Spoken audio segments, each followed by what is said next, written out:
The diner smelled like burnt coffee and decades of grease that no amount of bleach could ever truly erase.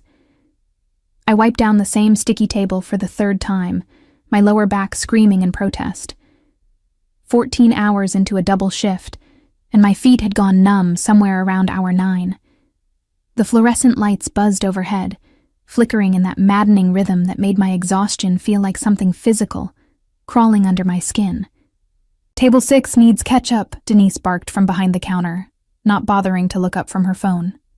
I nodded, even though she couldn't see me, and grabbed the bottle from the station. My reflection caught in the grimy window, hair pulled back in a messy bun, uniform stained with what I hoped was just marinara sauce, dark circles under my eyes that no amount of concealer could hide anymore. 23 years old, and I looked like I'd lived twice that. The night rain had started again, drumming against the windows and sheets. It was nearly midnight on a Tuesday, and the diner was mercifully empty, except for 2 truck drivers nursing coffee in the corner booth and an old woman who came in every night at 11:30 to order the same slice of apple pie. I delivered the ketchup, forced a smile that felt like it might crack my face, and retreated to the kitchen doorway. Through the window, I watched the rain create rivers in the parking lot, the neon sign reflecting pink and blue in the puddles. Somewhere out there was a life I used to imagine for myself. College, maybe. Or at least a job where I didn't smell like French fry oil at the end of every shift. But life had other plans. It usually did. The bell above the door chimed, and I straightened automatically, reaching for my order pad. But the man who stepped inside made me freeze. He didn't belong here. That was my first thought. Immediate and visceral. Everything about him was wrong for this place. The way he moved, unhurried but purposeful, like he owned not just the diner, but the entire block, the street, maybe the whole damn city. Water dripped from his charcoal suit jacket, and even wet. I could tell it cost more than I made in 6 months. His white shirt was unbuttoned at the collar, no tie, but somehow that made him look more dangerous rather than casual. Dark hair, slightly longer than conventional, was pushed back from his face, and even from across the room, I could see the sharp line of his jaw, the kind of face that belonged on magazine covers or wanted posters. He wasn't alone. Behind him, a mountain of a man in a black suit stepped through the door, scanning the diner with eyes that missed nothing. He positioned himself by the entrance, hands clasped in front of him, and didn't move. Didn't sit. Just watched. The man in the wetsuit walked to the counter, and I noticed the way everyone else seemed to shrink. The truck drivers suddenly became very interested in their coffee. The old woman looked down at her pie. Even Denise straightened up, her phone disappearing into her apron pocket. Coffee. Black. His voice was low, textured like smoke and expensive whiskey. He didn't say please. Men like him didn't have to. I grabbed a clean mug. We kept a few in the back for the rare customer who deserved better than our chipped standard issue, and poured carefully. My hands were shaking. I didn't know why. I told myself it was just exhaustion. Up close, he was devastating, not handsome in a safe, friendly way, but beautiful in the way a blade is beautiful. Dangerous. His eyes were dark, almost black in the diner's harsh lighting. And when they fixed on me, I felt pinned in place like a butterfly on a board. "Rough night?" he asked, and there was something almost amused in his tone. I set the coffee down, careful not to spill. "Every night's rough in here." The corner of his mouth twitched, not quite a smile, but close. "I can imagine." He didn't touch the coffee, just stood there, studying me with an intensity that made my skin feel too tight. I could smell him now. Something expensive and dark. Cedar and leather and something else I couldn't name. It cut through the grease and coffee smell like a knife through butter. "You work here every night?" he asked. It felt like an innocent question. It probably wasn't. "Most nights. Double shifts when I can get them. That why you look like you're about to collapse?" I bristled, my exhaustion making me bold. That's what happens when rent is due and tips are shit. His eyes flashed with something, surprise maybe, or interest. Honest. I like that. Before I could respond, his phone buzzed. He pulled it out. No, phones, plural. He had 2, I realized. He glanced at the screen of one, his expression hardening in a way that made the temperature in the room seem to drop. "I need to make a call," he said, more to the mountain by the door than to me. Keep the coffee hot. He walked to the far corner booth, the one with the broken jukebox, and sat with his back to the wall. I noticed he positioned himself where he could see both exits. The mountain stayed by the door. I busied myself with wiping down the counter, but I couldn't stop glancing at him. He was on the phone now, speaking in low tones I couldn't hear. His free hand drummed once against the table, then stopped. That was the only sign of agitation I could see.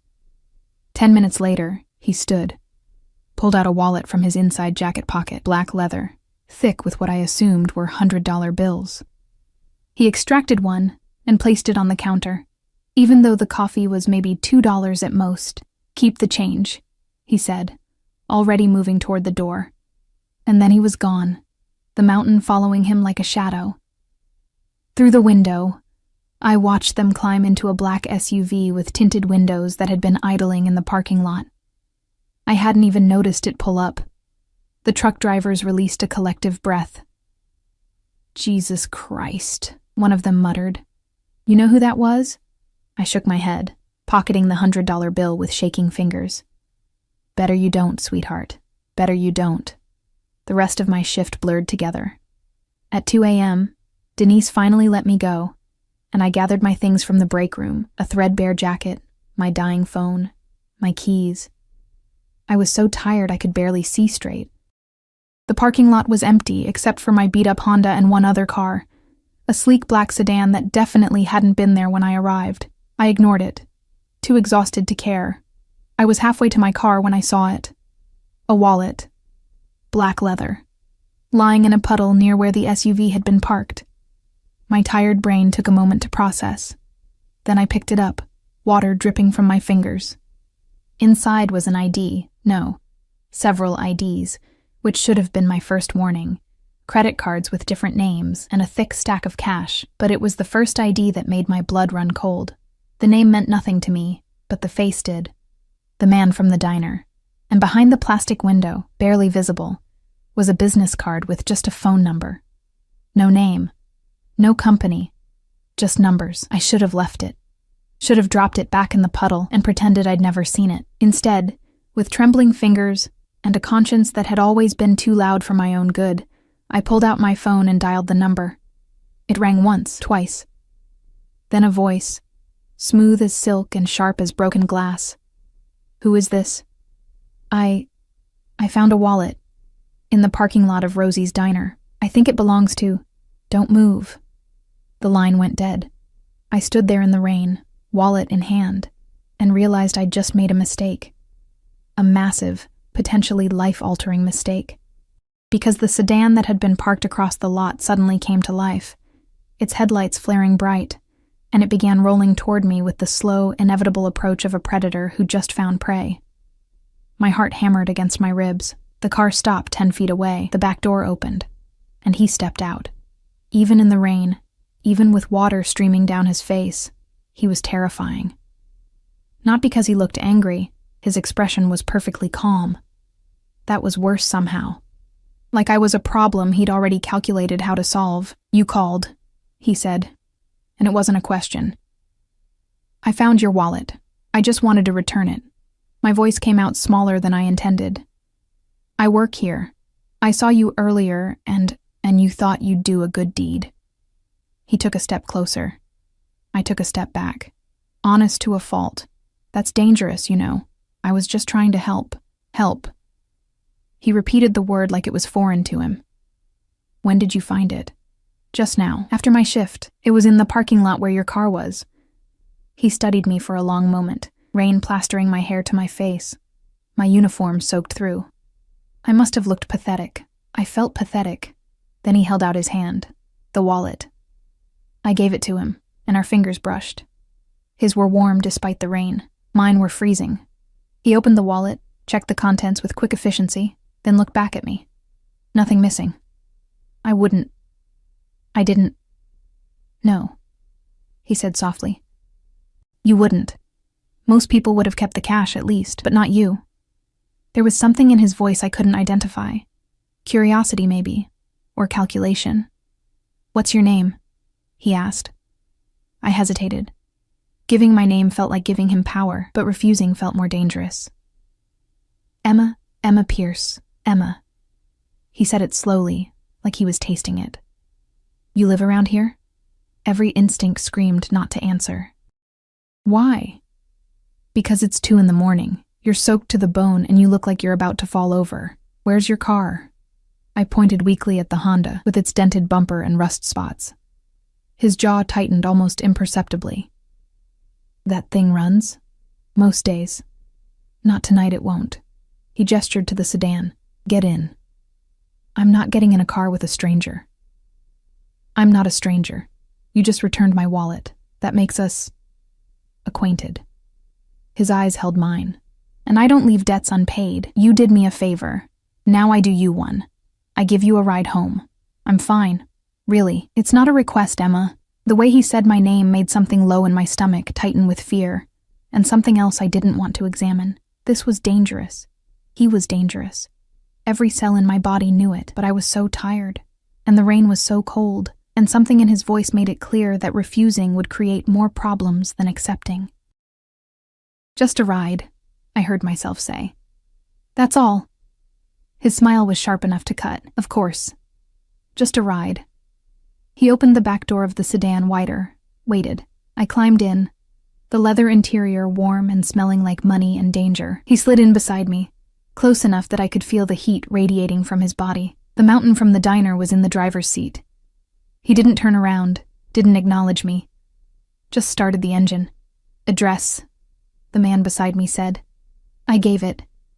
The driver pulled out of the lot smoothly, professionally. Silence filled the car, thick and suffocating. I pressed myself against the door, trying to maintain distance, trying not to think about how small the back seat suddenly felt. You always work double shifts? He asked, his voice cutting through the quiet. When I can. Saving for something? Living, surviving, existing. The exhaustion was making me honest again, dangerously honest. Take your pick. No family?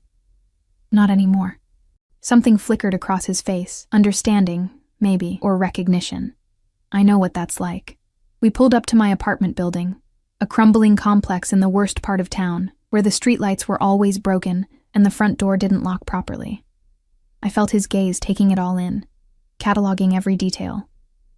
This is where you live? Shame burned hot in my chest. Not all of us can afford the penthouse. No, he said quietly. I suppose not. The driver got out, opened my door. I climbed out quickly, desperate to escape the confined space, the intensity of his presence. But he got out too, stood in front of me in the rain. Thank you for returning my wallet, Emma Pierce. You're welcome. He reached into his jacket, pulled out a card. Different from the one with just the number. This one had a name, Marcus Cole, and a business address I didn't recognize. If you ever need anything, he said, pressing it into my palm. Call. I won't need anything from you. His smile was sad, almost pitying. Everyone needs something eventually, and when you do, I pay my debts. Then he was back in the car, and they were pulling away, taillights disappearing into the rainy night. I stood there, card in hand, water dripping from my hair, and wondered what the hell had just happened. Inside my apartment, a studio barely big enough for my mattress on the floor and a hot plate. I peeled off my wet clothes and stood shaking in the dark. The card sat on my makeshift counter, white against the peeling laminate. Marcus Cole. I didn't know that name, but something told me I would. Something told me that returning that wallet had changed everything. I just didn't know yet whether I'd saved myself or damned myself. The rain continued to fall outside, and in the distance, sirens wailed their familiar song. I lay down on my mattress, pulled my threadbare blanket up to my chin, and tried not to think about dark eyes and dangerous smiles, tried not to wonder why a man who could have anything would bother with someone like me, tried not to acknowledge the horrible, terrifying truth that was already taking root in my chest. I wanted to see him again. I didn't sleep that night. Every time I closed my eyes, I saw him, Marcus Cole, with his predator's grace, and eyes that seemed to see straight through every defense I'd ever built. The card stayed on the counter, a small rectangle of expensive cardstock that felt like it was radiating heat in my tiny apartment. By the time dawn broke, gray and unwelcoming through my single window, I'd almost convinced myself it had been a dream. A hallucination brought on by exhaustion and too many double shifts. Then I saw the card again, and I knew it was real. I dragged myself to the diner for another shift, my body protesting every movement. Denise barely looked up when I arrived, just jerked her thumb toward my section. The morning rush was sparse, a few construction workers, some insomniacs nursing hangovers, the usual scattered souls who populated the space between night and day. I was refilling coffee for a regular when I felt it. That prickle on the back of my neck that meant someone was watching me. Through the window, parked directly across the street where I couldn't possibly miss it, was the black sedan from last night. The same one. I was sure of it. My hand trembled, coffee sloshing dangerously close to the rim of the cup. "You all right, sweetheart?" the regular asked, concerned. "Fine," I lied, setting down the pot with shaking hands. "Just tired." The sedan stayed there all morning. Through the breakfast rush, through the mid-morning lull, through my 15-minute break that I spent in the bathroom staring at my reflection and trying to calm my racing heart, he was having me watched. Why? Because I'd returned his wallet? That made no sense. Unless the wallet hadn't been lost at all. The realization hit me like ice water.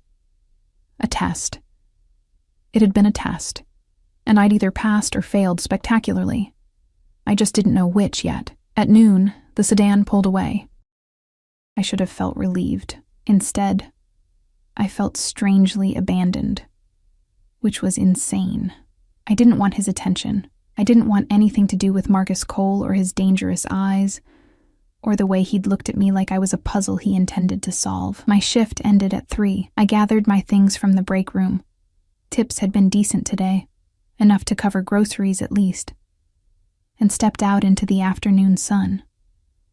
The sedan was back. This time the rear window rolled down, and I saw him. Marcus Cole, looking somehow even more devastating in daylight, wearing a different suit, navy this time, perfectly tailored, and an expression I couldn't read. "Get in, Emma." It wasn't a request. Again. "I'm not. You are." He opened the door from inside. "We need to talk." Every rational part of my brain screamed to run, to go back inside the diner, to call. Who? The police? And say what? That a man who'd done nothing but give me a ride home was now offering another? But there was steel in his voice, and something in his eyes that said running would be pointless. If Marcus Cole wanted to talk to me, we were going to talk. The only question was whether I made it easy or difficult. I got in the car. He didn't touch me, didn't move closer, but I felt trapped anyway. The door closed with a solid, expensive thunk. The driver, the same mountain from last night, pulled smoothly into traffic. "Where are we going?" I asked, proud that my voice came out steady. "Lunch." "I'm not hungry." "You're always hungry, Emma. I can see it in your face. When's the last time you had a real meal? Not diner food. Real food." The accuracy of the observation stung. "That's none of your business. You made it my business when you called that number."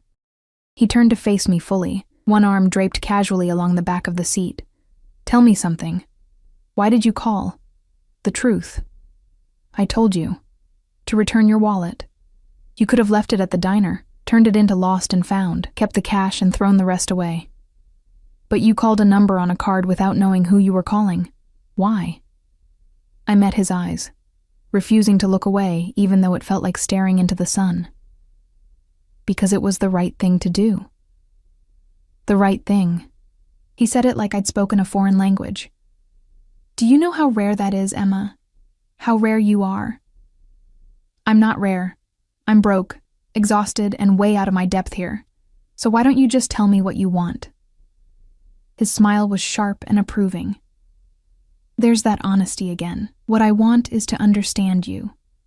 You live in a neighborhood where people steal to survive, yet you returned a wallet full of cash. You work yourself to exhaustion for minimum wage and tips. You have no family, no safety net, and yet you refuse help from someone who could make your life considerably easier. Why? Because help from men like you comes with strings. Men like me. He leaned back, studying me. What kind of man do you think I am? Dangerous. Smart girl. The approval in his voice made something warm unfurl in my chest, which was absolutely the wrong reaction. But danger isn't always a bad thing. Sometimes it's protection. Sometimes it's the only thing standing between you and worse dangers. The car pulled to a stop. I looked out to see we'd arrived at a restaurant I'd walked past 100 times, but never dreamed of entering. The kind of place where reservations were made months in advance, and the cheapest item on the menu cost more than my weekly grocery budget. "I can't afford this," I said automatically. "You're not paying." He was already out of the car, the driver holding his door. Then my door opened, and Marcus was there, offering his hand. I didn't take it. Got out on my own, even though my legs felt unsteady. Something flickered in his eyes, amusement or frustration, I couldn't tell. Inside, the maitre d' took one look at Marcus and practically fell over himself to accommodate us. We were led to a private corner booth, secluded from the rest of the dining room by frosted glass panels and artfully placed plants. Marcus waited until I sat before taking his own seat. The waiter appeared instantly, and Marcus ordered without looking at the menu. For both of us, I realized with irritation. "I can order for myself," I said when the waiter left. "You don't know what's good here. And you do?" I own the place. Of course he did. The food arrived impossibly fast, probably because the kitchen had been alerted the owner was dining. It was beautiful, almost too beautiful to eat. Seared scallops that smelled like heaven, some kind of risotto that gleamed like pearls, vegetables I couldn't even name. My stomach growled audibly, Marcus's lips twitched. "Eat, Emma."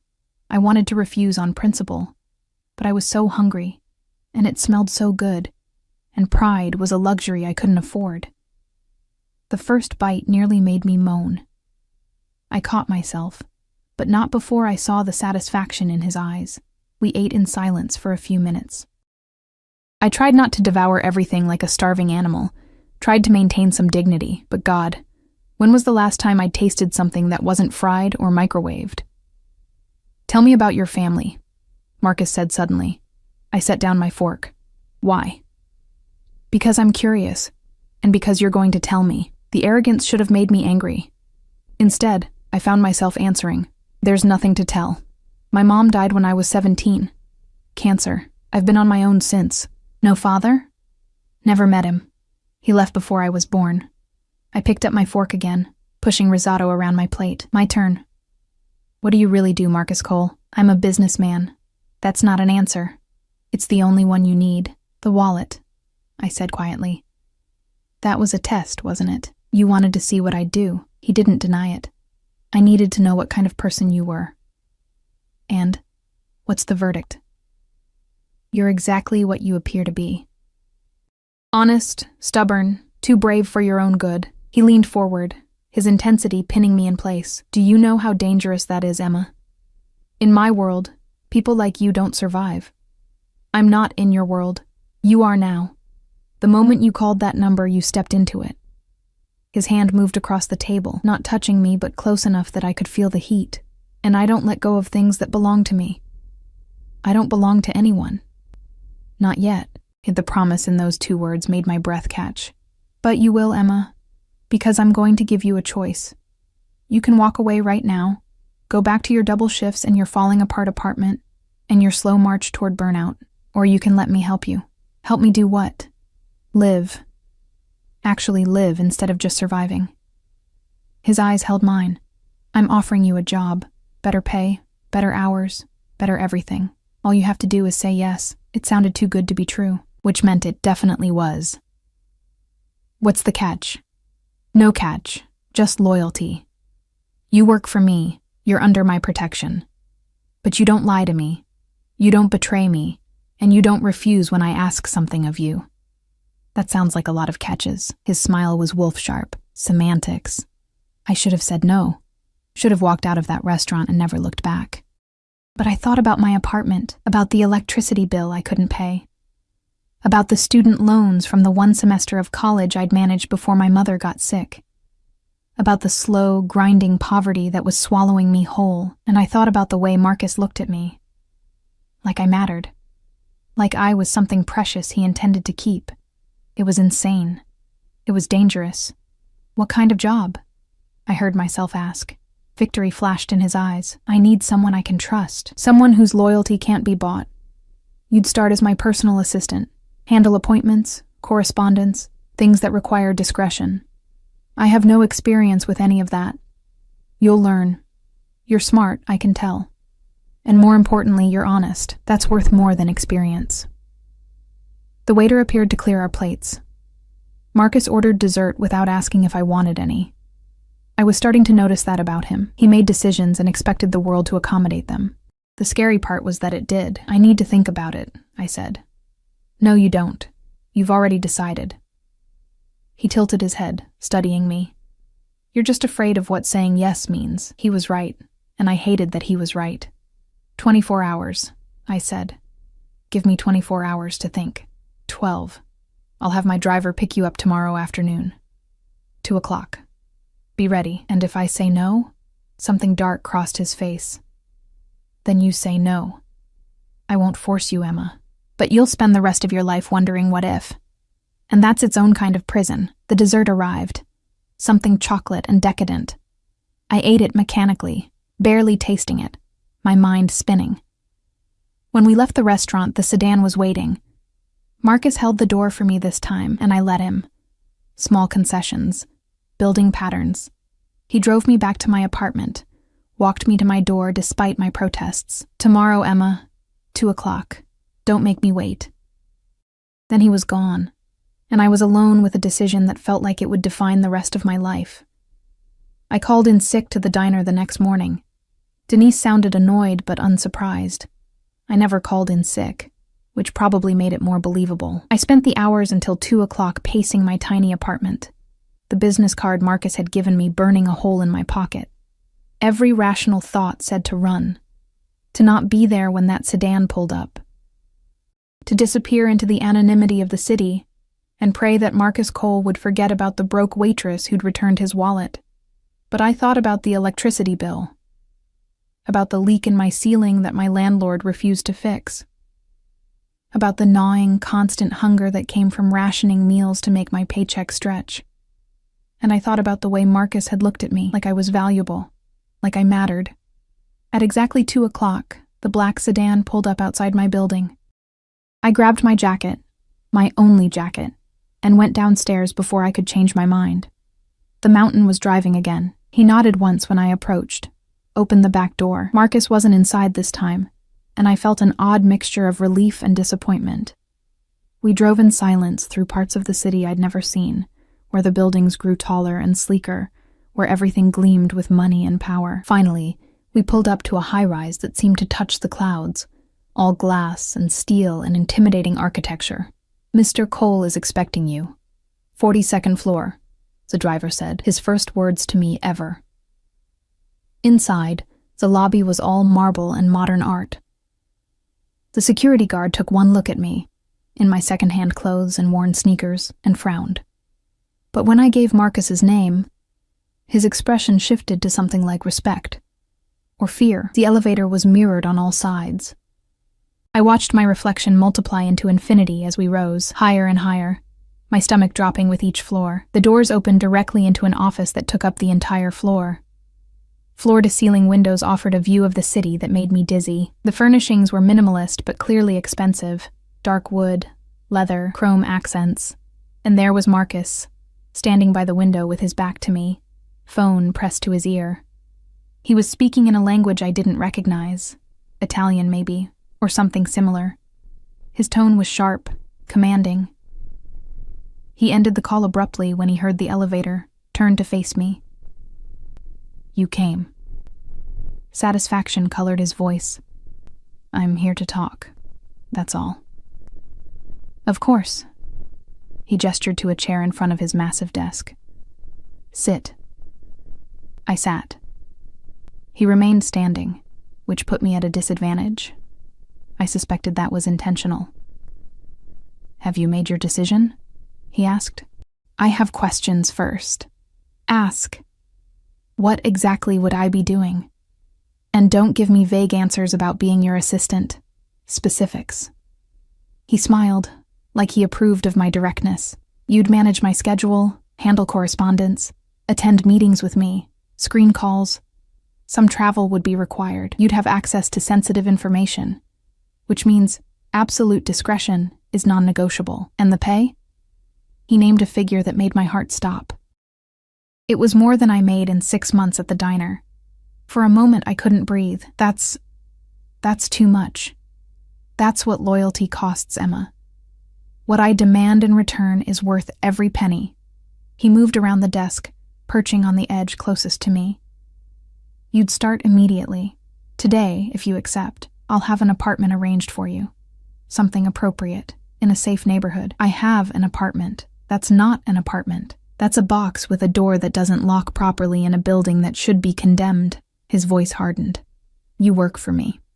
You live somewhere I don't have to worry about your safety every moment of every day. Why do you care about my safety? He leaned forward, close enough that I could smell that intoxicating scent again. Cedar and danger. Because you're mine now, Emma, and I protect what's mine. The possessiveness in his voice should have terrified me. Instead, it sent heat curling through my veins. I don't belong to anyone, I whispered. Keep telling yourself that. He stood, pulled a folder from his desk drawer. Employment contract. Read it, sign it, or walk away and go back to slowly killing yourself for minimum wage. I took the folder with shaking hands. The contract was surprisingly straightforward. Salary, benefits that were almost obscenely good, a non-disclosure agreement that was ironclad. But there was a clause near the end that made me pause. What's this about exclusivity? You work for me and only me. No other employment, no sharing information about your work, no divided loyalties. This sounds less like a job and more like ownership. Semantics again. His eyes glittered. I require absolute loyalty, Emma. In return, you get security, protection, and a life that doesn't involve praying your car starts every morning. Are those terms acceptable? I should have asked for a lawyer to review it.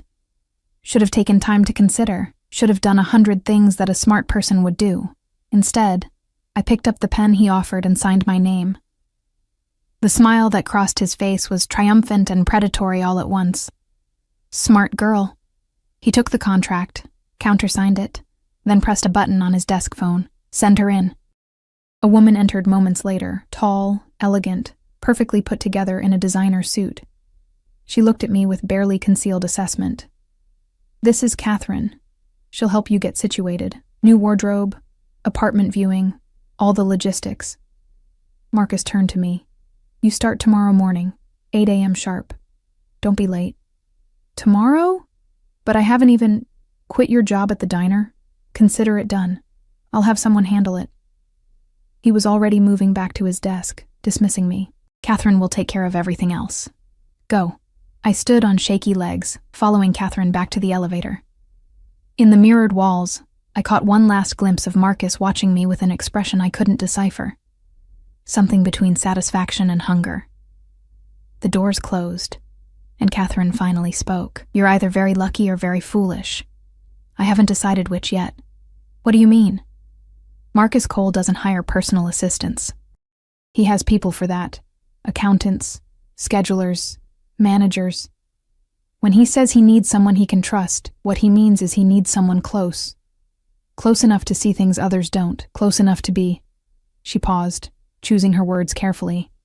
Important. Important how? She smiled, but it didn't reach her eyes. That's for you to figure out. But word of advice? Don't fall in love with him. Women who love Marcus Cole don't end up happy. Before I could respond, the elevator opened onto a different floor. Catherine led me through a series of hallways to what looked like a luxury boutique that had been built inside the office building. We'll start with the basics. Business attire, casual wear, evening wear, shoes, accessories, everything. Mr. Cole expects a certain standard. The next 3 hours were a blur of fabric and fitting rooms. Catherine had an eye for what worked, and I watched my reflection transform from broke waitress to someone who might actually belong in Marcus's world. The clothes were beautiful, expensive, nothing like anything I'd ever owned. The apartment viewings are tomorrow, Catherine said as we finished. Mr. Cole has selected 3 options for you to choose from. All are furnished, all are in secure buildings. He's already picked them out. Mr. Cole is thorough. He doesn't leave things to chance. She handed me a sleek black credit card. For anything you need. Groceries, toiletries, whatever. The limit is generous. I stared at the card like it might bite me. This is too much. Get used to it. Working for Marcus Cole means living in a different world. The sooner you accept that, the easier this transition will be. That evening, I returned to my apartment one last time. Everything I owned fit into 2 duffel bags, a depressing realization. I sat on my mattress, surrounded by peeling paint and water stains, and tried to process what I'd just done. I'd sold myself. Not in the traditional sense, maybe, but sold myself nonetheless. Traded my independence for security, my freedom for protection. My phone buzzed. An unknown number. Hello? It's Marcus. His voice sent shivers down my spine even through the phone. Everything goes smoothly with Catherine? Yes, it was overwhelming. You'll adjust. A pause. The driver will pick you up at 7:30 tomorrow morning. Be ready. I will. Emma. The way he said my name made me close my eyes. You made the right choice. I'll take care of you. You have my word. And what does your word mean, Marcus? Everything. In my world, it's the only currency that matters. Another pause. Sleep well. Tomorrow your new life begins. He hung up before I could respond. I lay back on the mattress, staring at the water-stained ceiling, and wondered what I'd just gotten myself into.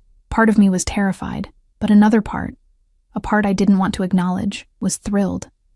Because for the first time in years, I wasn't alone. I wasn't just surviving. I belonged to someone, even if that someone was the most dangerous man I'd ever met. The sedan arrived at exactly 7:30. I was waiting outside my building, former building now, with my 2 duffel bags and a stomach full of nervous energy. The mountain loaded my bags into the trunk without a word, then held the door for me. This time, Marcus was inside. He looked devastating in a charcoal suit, freshly shaved, hair perfectly styled. He was reading something on a tablet, barely glancing up when I slid in beside him. Good morning, Emma. Good morning. He set the tablet aside, his dark eyes scanning me from head to toe. I was wearing one of the outfits Catherine had selected, a navy sheath dress with a fitted blazer, modest heels that were already making my feet ache. His gaze lingered, something like approval warming his expression. Perfect. You look the part. The part of what, exactly? Someone who belongs at my side. He shifted slightly, and suddenly the space between us felt smaller. First stop is your new apartment. You'll have time to settle in before we head to the office. The building we pulled up to made my breath catch. It was beautiful. All modern glass and steel with a doorman who greeted Marcus by name. We rode the elevator to the 15th floor, and when Marcus unlocked the door to Unit 1507, I stepped into a space that felt like a dream. Floor-to-ceiling windows flooded the open-concept living area with light. The kitchen had gleaming appliances I didn't know how to use. The furniture was contemporary and comfortable. There was actual art on the walls. The bedroom is through there, Marcus said, gesturing. Bathroom has a soaking tub. Building has a gym, pool, 24-hour security. I walked to the window, looking out at the city below. From up here, everything looked clean and orderly, beautiful. Nothing like the view from my old place. This is too much, I whispered. It's necessary. He came to stand beside me, close enough that our shoulders nearly touched. I need you rested, focused, safe. Can't have that if you're living in squalor. It wasn't squalor, Emma. He turned to face me fully. I've seen where you lived. Broken locks, mold in the corners, neighbors who deal drugs in the hallway. That's not living. That's barely surviving. The accuracy stung because it was true. I managed. You shouldn't have had to. His hand came up, and for a moment I thought he might touch my face. Instead, he dropped it. Get settled. We leave for the office in an hour. He left me alone in the apartment, and I spent the next 50 minutes wandering from room to room, touching surfaces I was afraid to mark with fingerprints, opening cabinets stocked with dishes and glasses I hadn't bought. Everything was perfect. Ready. Like someone had designed a life for me and I just had to step into it. The bedroom closet was already full of clothes. the ones from yesterday plus more I hadn't even seen. In the bathroom, expensive toiletries lined the counter. There was even a robe hanging on the back of the door, plush and white, and softer than anything I'd ever owned. I caught my reflection in the bathroom mirror. Same face, same body, but somehow I looked different, like I was playing dress-up in someone else's life. Marcus's knock came at exactly 8:30. The office was chaos when we arrived. People moved with purpose through the sleek hallways. Everyone dressed in expensive suits, everyone looking important. They all straightened when they saw Marcus, offering respectful nods that he returned with barely a glance. His office, our office now, I supposed, was just as I remembered. He guided me to a smaller desk positioned near the window, already set up with a computer, phone, organized supplies. "This is yours," he said. "I'll start you simple. Answer the phone, take messages, manage my calendar. Catherine will check in throughout the day to help with anything you need. That's it. For now. I need you to learn how things work before I trust you with more." He moved to his own desk, began sorting through papers. "And Emma, everyone here knows you work directly for me. That means they'll either try to befriend you for access or avoid you out of fear. Trust no one completely. Not even you?" His smile was sharp. "Especially not me." The morning passed in a blur of phone calls and scheduling. I learned quickly that Marcus's world operated on a level of precision I'd never experienced. Every meeting had a purpose. Every minute was accounted for. People spoke in code. Names I didn't recognize, deals I didn't understand, references to things that sounded important, but meant nothing to me. Catherine appeared around 11, impeccable as always. "How's she doing?" she asked Marcus, like I wasn't sitting right there. "Better than expected." He didn't look up from his laptop. "Take her to lunch. Explain the landscape." We went to a cafe 2 blocks away, the kind where a sandwich cost $20 and came on artisan bread with ingredients I couldn't pronounce. "So," Catherine said once we'd ordered. "Questions?" "About 1,000. Start with the most important one." I took a breath. "What exactly does Marcus do? And don't say businessman. I need the truth." She studied me for a long moment, then sighed. "He imports and exports goods, manages investments, owns properties throughout the city, all legitimate, all legal. But some of his clients and associates operate in gray areas. He's connected to people most folks wouldn't want to be connected to. Powerful people. Dangerous people." She leaned forward. "Marcus himself? He's legitimate now. Built his empire carefully, legally. But he came from nothing, Emma, and men who climb that far that fast don't do it by playing nice." "You're saying he's dangerous. I'm saying he's protected. There's a difference. He has friends in very high and very low places. Cross him and you'll regret it. But earn his loyalty?" She smiled. "There's no safer place in this city than under Marcus Cole's protection." "And what does he want from me? Really? Honestly? I don't know. Marcus doesn't explain himself to anyone. But he's never done this before. Never brought someone in so quickly. Never set someone up so thoroughly. Whatever his reasons, you matter to him. I just can't figure out why. Neither could I." Back at the office, the afternoon brought meetings. I sat in on them, taking notes I barely understood, watching Marcus operate. He was commanding, decisive, comfortable with power in a way that seemed innate. People deferred to him automatically, even men twice his age with 3-piece suits and Ivy League degrees, and he was protective of me in subtle ways.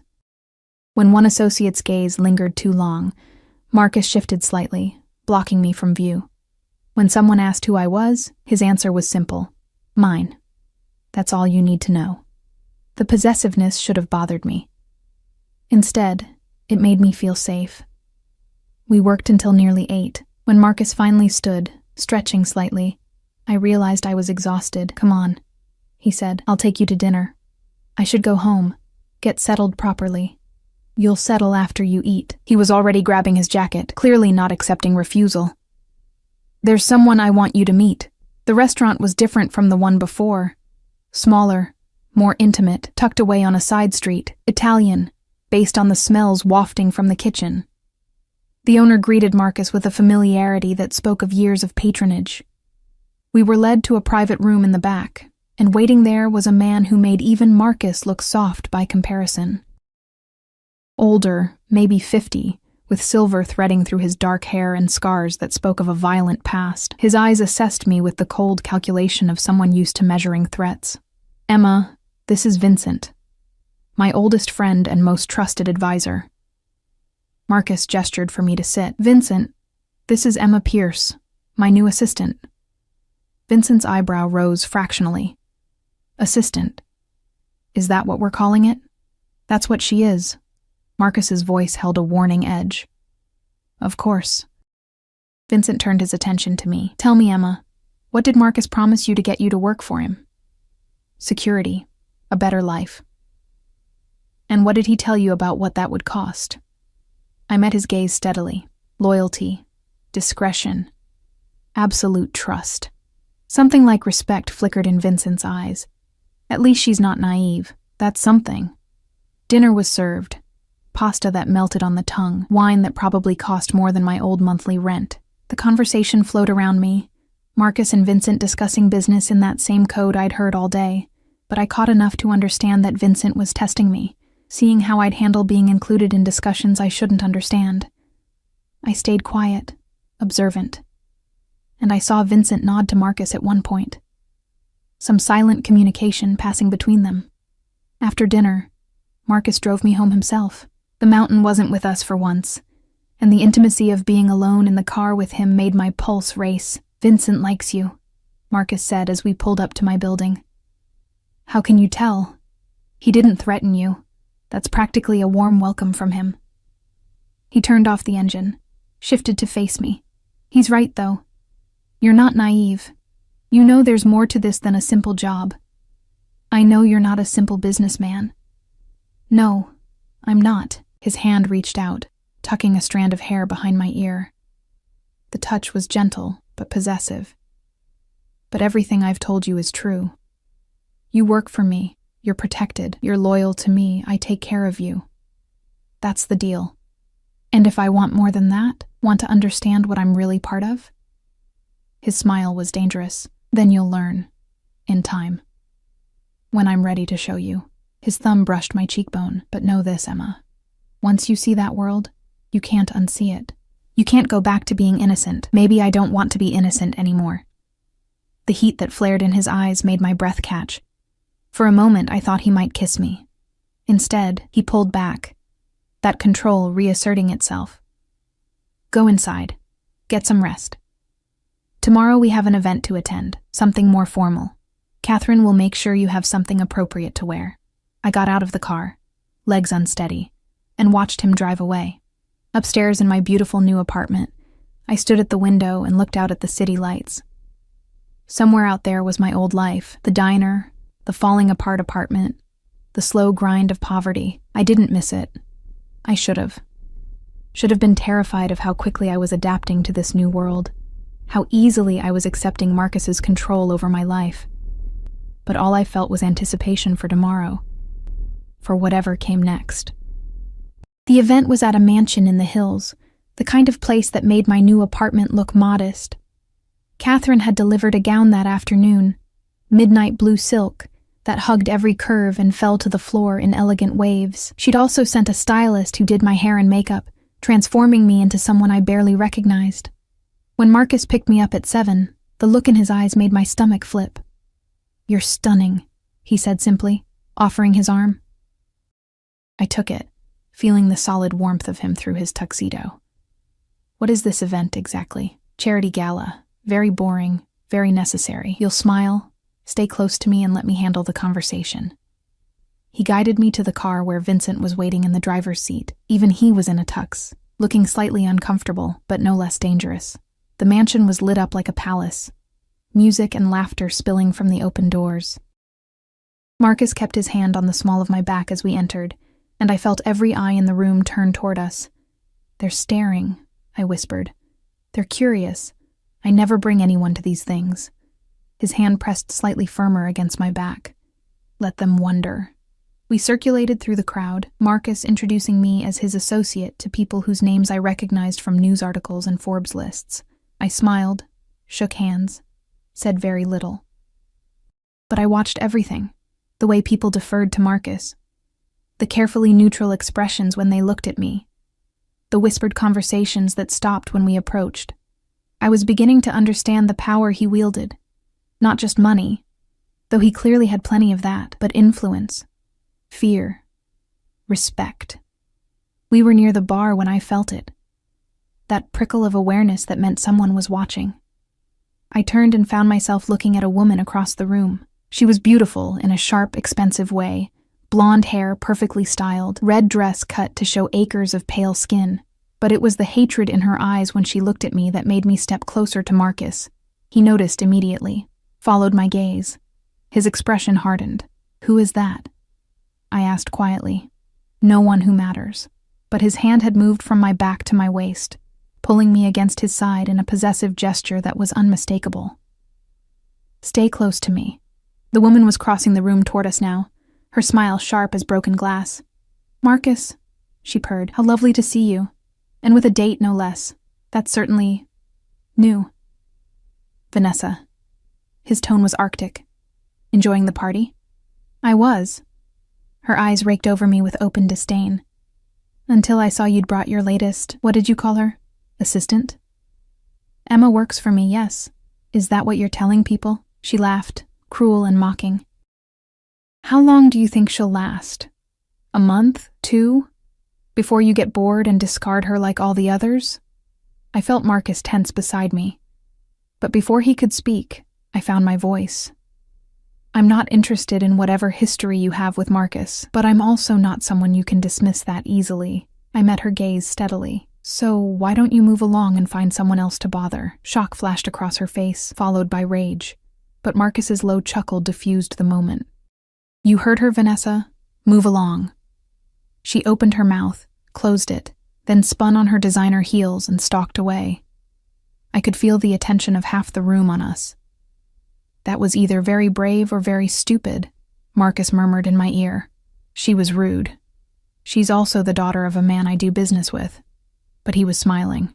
"Still, watching you put her in her place was worth whatever headache this causes." We stayed another hour before Marcus decided we'd made enough of an appearance. In the car, Vincent was grinning. "I like her," he announced. "She's got spine, too much spine for her own good," Marcus replied. But there was affection in his voice. We dropped Vincent at his place. Then Marcus drove toward my apartment. But instead of taking the usual route, he pulled into an underground parking garage I didn't recognize. "Where are we?" I asked. "My place. I want to show you something." His apartment, penthouse really, occupied the entire top floor of the building. Floor-to-ceiling windows offered a 360 view of the city. The decor was masculine and minimalist, all clean lines and dark colors, but it was the wall of photographs that caught my attention.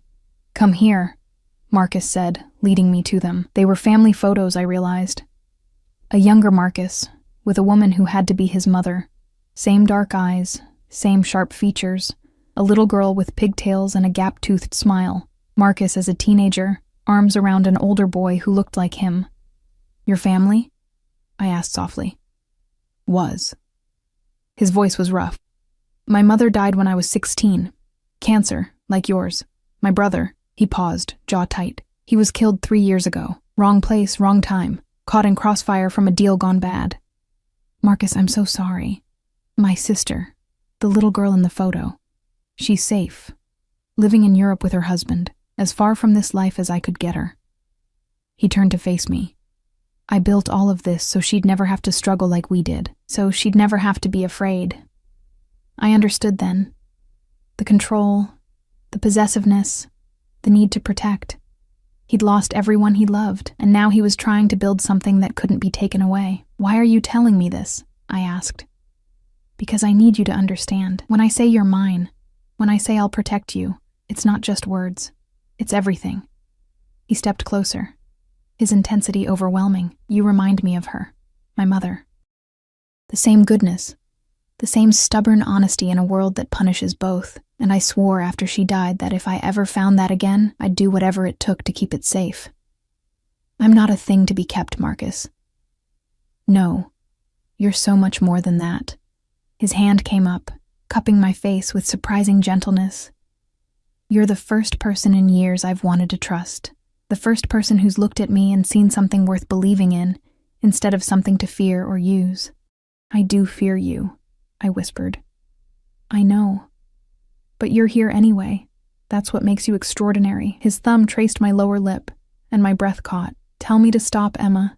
Tell me you don't want this, and I'll take you home right now. You'll still have your job, your apartment, everything I promised. But tell me now. Because once I start, I won't be able to let you go." I should have said no. Should have maintained the professional distance. Protected my heart from a man who was clearly dangerous in more ways than one. But I'd spent my whole life playing it safe. And where had it gotten me? Alone, exhausted, barely surviving. "Don't stop," I breathed. His kiss was claiming, possessive.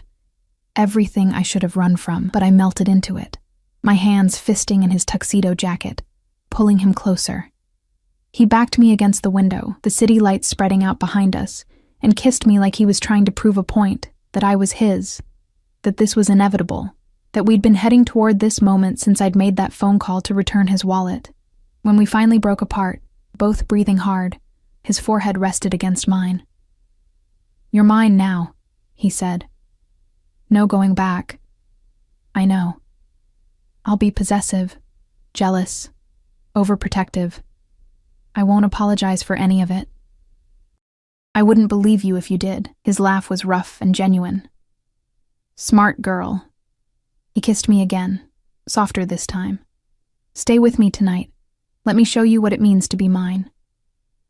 I stayed. That night, wrapped in Egyptian cotton sheets in Marcus's bed, his arm heavy and possessive around my waist, I realized I'd found something I hadn't even known I was looking for, a place to belong. Someone who wanted me not in spite of my flaws, but including them. A man who looked at me like I was precious, worth protecting, worth keeping. It was dangerous. It was probably insane, but it was mine. 3 months later, I stood in Marcus's office, our office, reviewing contracts like it was second nature. I'd learned the business inside and out, earned the respect of his associates, become indispensable in ways that went beyond the professional. Vincent had become like an uncle, gruff but protective. Catherine was now a genuine friend. And Marcus was everything.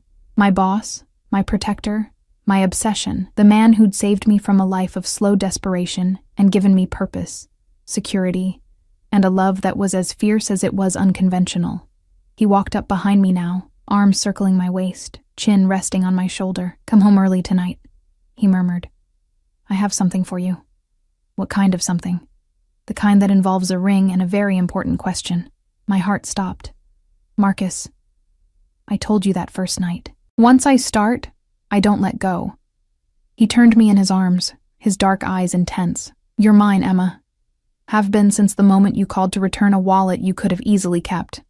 Now I want to make it official. Legal, permanent." Tears pricked my eyes. "You're asking me to marry you?" "I'm telling you I'm going to marry you. The question is just a formality at this point." His smile was arrogant and loving all at once. "Say yes, Emma.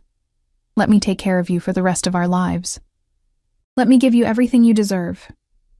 I thought about the girl who'd worked herself to exhaustion for minimum wage, who'd lived in a falling-apart apartment and rationed meals, who'd been so alone she'd almost forgotten what it felt like to matter to someone. That girl was gone.